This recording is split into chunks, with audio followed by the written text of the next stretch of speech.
his people. With me now for more on how the Russian economy is starting to feel the strain of Putin's actions in Ukraine is Nina Schick, who's a policy analyst from Open Europe. Nina, let's just go through some of the effects on the economy. It seems the sanctions have been fairly small and targeted. They can't be just having such a massive effect on the economy, bringing it close to recession already. Yes, the downgrade we saw in the Russian economy today is actually to do with the capital flight of Russia. So basically that means that in the first quarter of this year, we've already seen over $60 billion leaving Russia, which has much more to do with the political instability surrounding the Ukraine crisis rather than the sanctions actually taking effect. So this is people just taking their money out of their own accord. They don't need to be told to do it. They're just doing it because they see Russia as a dangerous, as a bad bet. Precisely, and that's been a predominant feature in the Russian economy for the last 5 years. We've seen in the last 5 years 20%, equivalent to 20% of Russian GDP flow out of Russia. However, what's different now is that the average that was reached in a year last year has already been reached in the first quarter, so that's the difference. Now, it seems as though there's a new kind of coordination between the US and Europe, which really wasn't present a few weeks ago even, perhaps, in terms of their determination to put more sanctions on the table.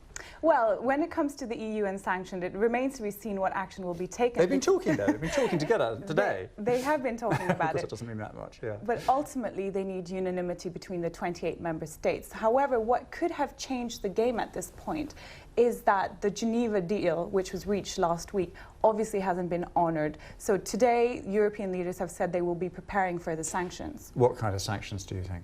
Well, what they could do, for example, is extend that list of targeted sanctions on individuals and firms.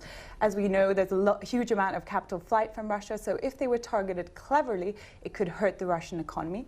The other thing they could do is hit imports that Russia is dependent on from the EU. So, of course, they're largely self-sufficient when it comes to their energy needs and agriculture. However, they depend on the EU for other things such as chemicals, medicines, and machinery. So that could really hurt.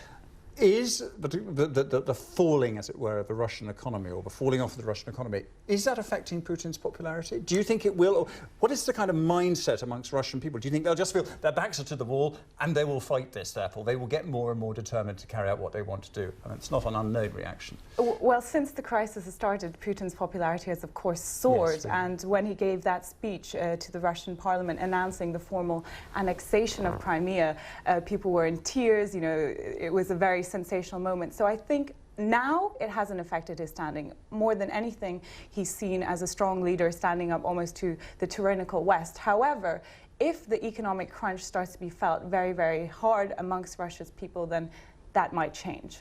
Okay. Nina Schick, thanks very much indeed.